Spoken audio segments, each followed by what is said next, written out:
Okay, my project is about creating a silver standard for venous leg ulcer management. But I need to tell you there is a gold standard. And the reason I'm looking at a silver standard is there are a number of nurses that don't reach that gold standard skills. So it leaves some patients disadvantaged. I'd like to introduce you to Olive. This isn't Olive, but she didn't agree to have a photograph taken. But Olive was a very, very mobile patient.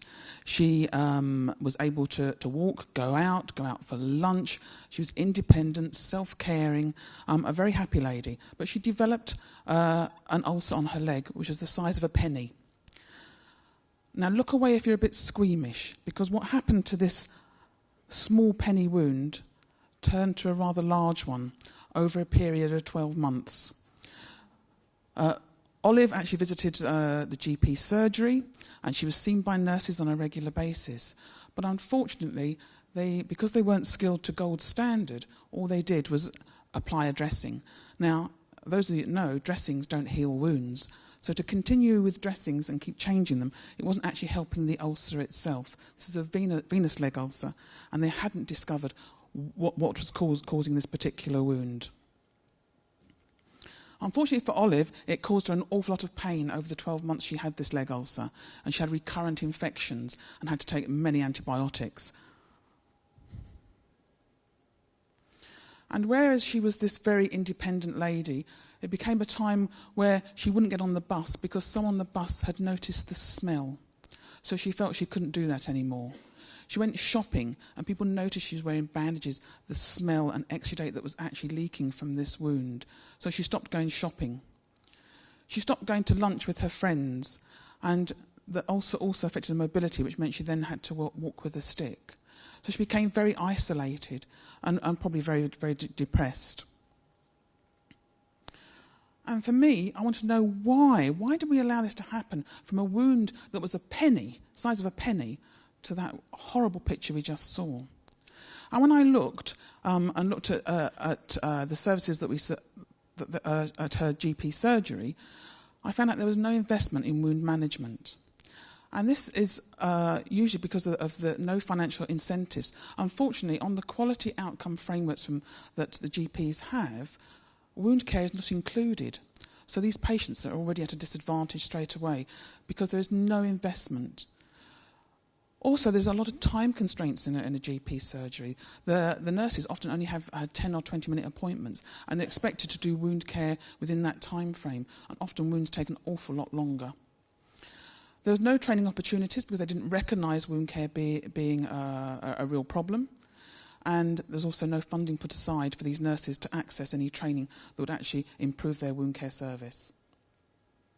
The gold standard of leg ulcer care includes a dedicated leg ulcer assessment, a Doppler ultrasound, and compression bandaging for those venous leg ulcers.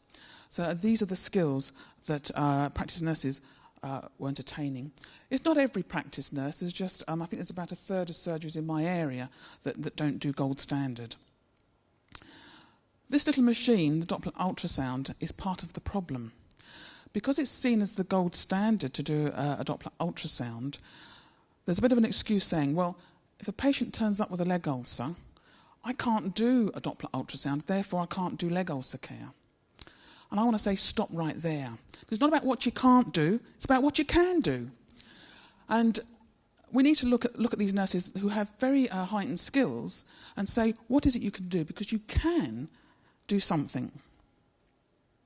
And what you can do is, or what I intend to do, is to actually look at a pathway, doing a silver standard, and perhaps do a more simplified assessment for the practitioners to do that's less time consuming, to actually get them to look at the leg and look at the signs and symptoms, the presenting signs and symptoms that will tell them or lead them to believe what is causing this leg ulcer. And then introduce a 2-layer support bandage. It doesn't have to be a compression, it can be support, and that will hopefully halt the long-term chronic wound so we don't get wounds as large as Olive had. So my silver standard is all about training nurses to do something rather than nothing. And hopefully in that instance we will halt that chronic long-term leg ulcer. So what about Olive? Olive's wound that developed over 12 months actually cost £32,400. When we started the treatment, the silver standard, and put it into these support bandages, we facilitated the wound to heal within 8 months at a cost of £3,200. That leg has gone on to heal completely, and it now costs about £200 a year to keep it in a compression hosiery and prevent that happening again. So a very cost-effective service. So that's my proof of concept, and I'm now going to take that forward. I'm about to start a pilot study in a surgery that's accepted me, and hopefully we'll move it on. And I will then do... that's Olive. She didn't actually flip like that, but she was extremely, extremely happy. But obviously I'm now going to take this project forward, do a pilot study, and also hopefully have some online educational information so other people can access it that don't do gold standard.